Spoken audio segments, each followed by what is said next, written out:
दोस्तों बहुत बहुत स्वागत है आप सभी का एक बार फिर से। जी हाँ दोस्तों, आज पूरे दिन की कई महत्वपूर्ण और बड़ी खबरें निकलकर सामने आ रही हैं। जानेंगे सभी खबरों को विस्तार से। तो दोस्तों खबरों में आगे बढ़ने से पहले वीडियो को एक प्यार भरा लाइक जरूर कर दें और ताजा खबरों को जानने के लिए चैनल को सब्सक्राइब भी जरूर कर लें। तो देखते हैं पहली बड़ी खबर क्या निकल कर आ रही है। दोस्तों आज की पहली बड़ी खबर निकल कर आ रही है जिसमें आपको बता दें कि अब रेलवे की इस सरकारी कंपनी में हिस्सा बेचेगी सरकार। जानिए क्या है प्लान। जी हम बात कर रहे हैं कि केंद्र सरकार railway engineering company IRCON international limited में अपनी 15% हिस्सेदारी बेचने का प्लान बना रही है। ये स्टेक ऑफर फॉर सेल के जरिए बेचे जाएंगे।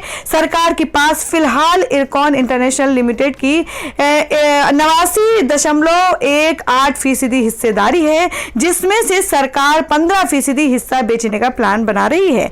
कंपनी के एक अधिकारी ने इस बारे में जानकारी दी है। बता दें इरकॉन इंटरनेशनल सरकारी इंजीनियरिंग एंड कंस्ट्रक्शन कंपनी है। एक अधिकारी ने बताया कि हम बाजार परिस्थितियों को देखते हुए दिसंबर तक इरकॉन का OFS लाने की योजना बना रहे हैं। इसके जरिए कंपनी की 10 से 15% हिस्सेदारी बेची जाएगी। रेलवे इंजीनियरिंग कंपनी इरकॉन 2018 में शेयर बाजारों में लिस्ट हुई थी।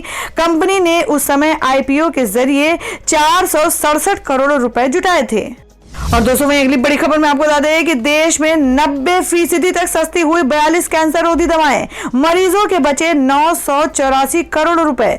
जी हम बात करें कि राष्ट्रीय औसत मूल्य निर्धारण प्राधिकरण ने कहा है कि कैंसर रोधी दवाओं की कीमतों को कम करने के लिए फरवरी 2019 में शुरू किए गए प्रयास के उम्मीद से कहीं बढ़कर अच्छे परिणाम देखने को मिल रहे हैं। लोकहित में अपनी असाधारण शक्ति का इस्तेमाल करते हुए NPPA ने 42 कैंसर रोधी दवाओं पर पायलट परियोजना के आधार पर व्यापार मुनाफा तार्किक कारण शुरू किया था। इसका उद्देश्य कैंसर से पीड़ित मरीजों को सस्ती दर पर स्वास्थ्य सेवा उपलब्ध कराना था। और वहीं अगली खबर में आपको बता दें कि डिप्टी CM केशव प्रसाद मौर्य बोले कि उत्तर प्रदेश को मिलने जा रही है मुंबई से बड़ी फिल्म सिटी।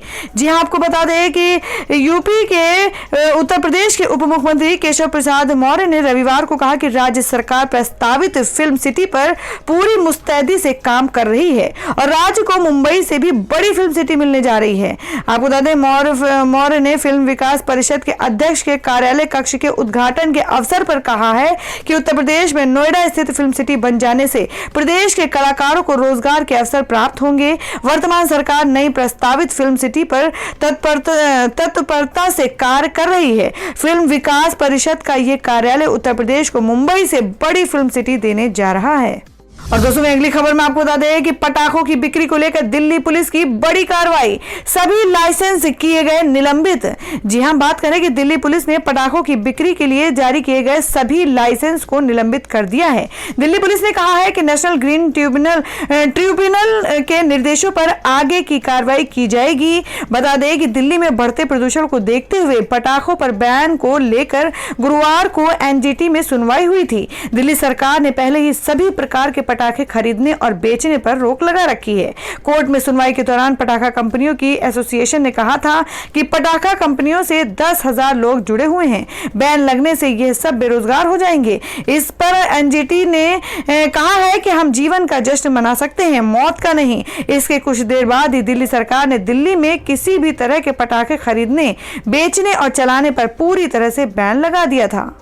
और वहीं अगली खबर आपको बता दें जो कि दिल्ली पॉल्यूशन को लेकर आ रही कि दिल्ली NCR में और जहरीली हुई हवा, गंभीर श्रेणी में पहुंचा है AQI।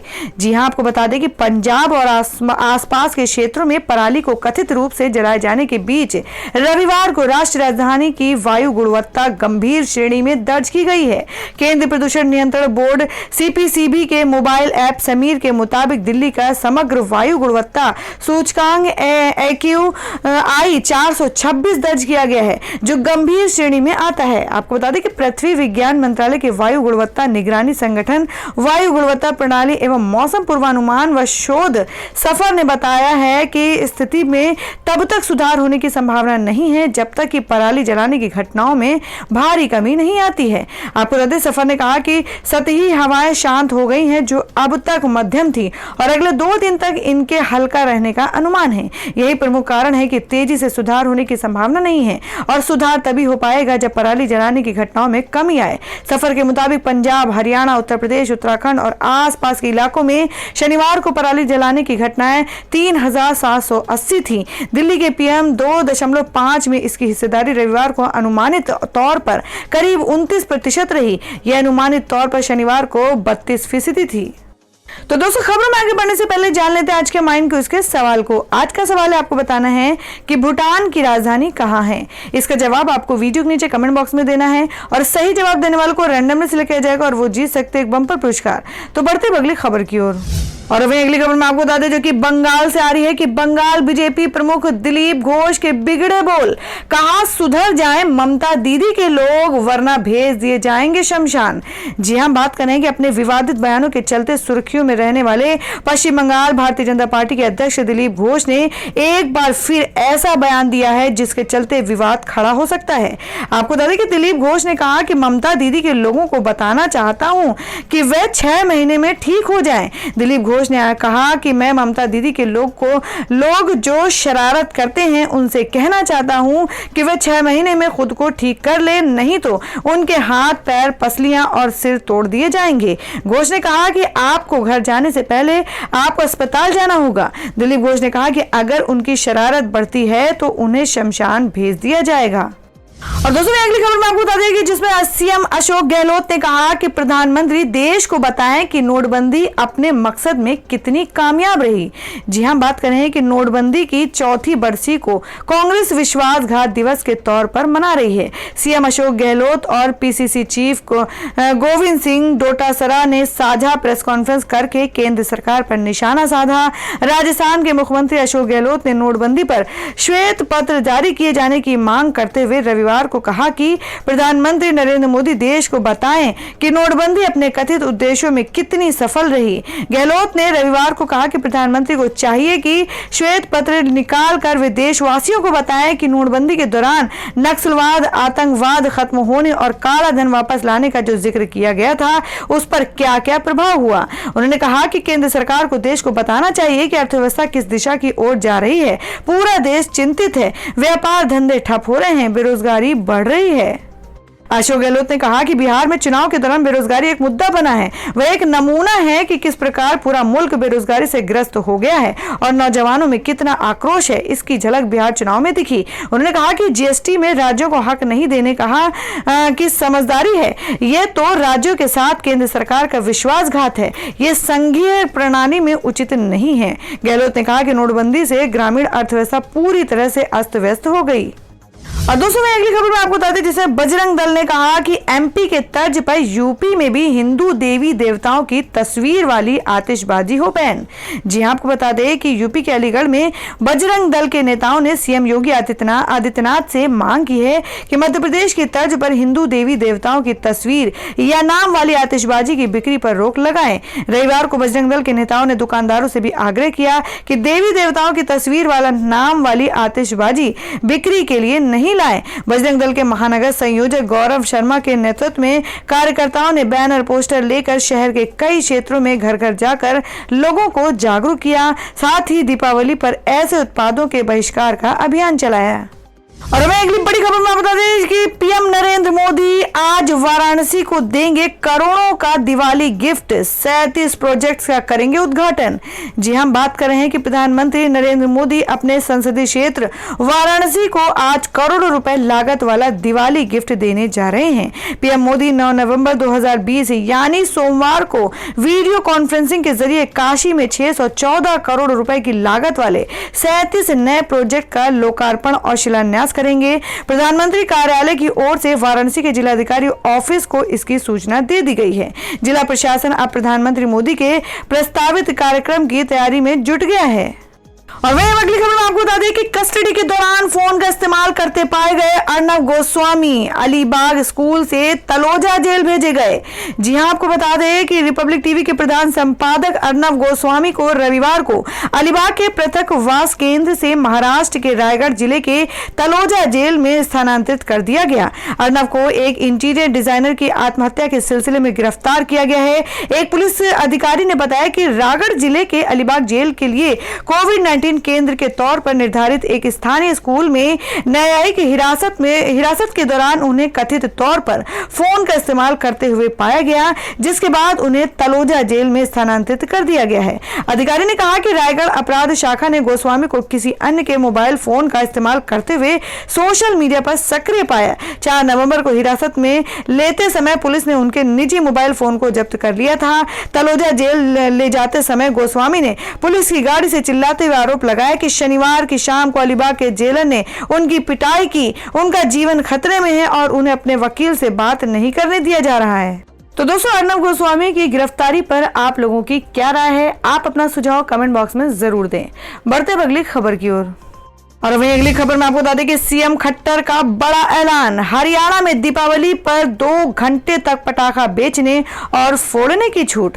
जी हां, आपको बता दें कि हरियाणा के मुख्यमंत्री मनोहर लाल खट्टर ने कहा है कि सरकार ने प्रदेश में दिवाली पर लोगों को 2 घंटे पटाखे बेचने व फोड़ने की छूट देने का निर्णय लिया है। यह निर्णय बढ़ते वायु प्रदूषण के मद्देनजर नेशनल ग्रीन ट्रिब्यूनल द्वारा जारी दिशा निर्देशों का अनुपालन करते हुए लिया गया है, ताकि प्रदूषण के स्तर को कम किया जा सके। मुख्यमंत्री ने कहा कि प्रदेश में दिवाली के दिन नागरिक सिर्फ 2 घंटे पटाखे फोड़ सकते हैं।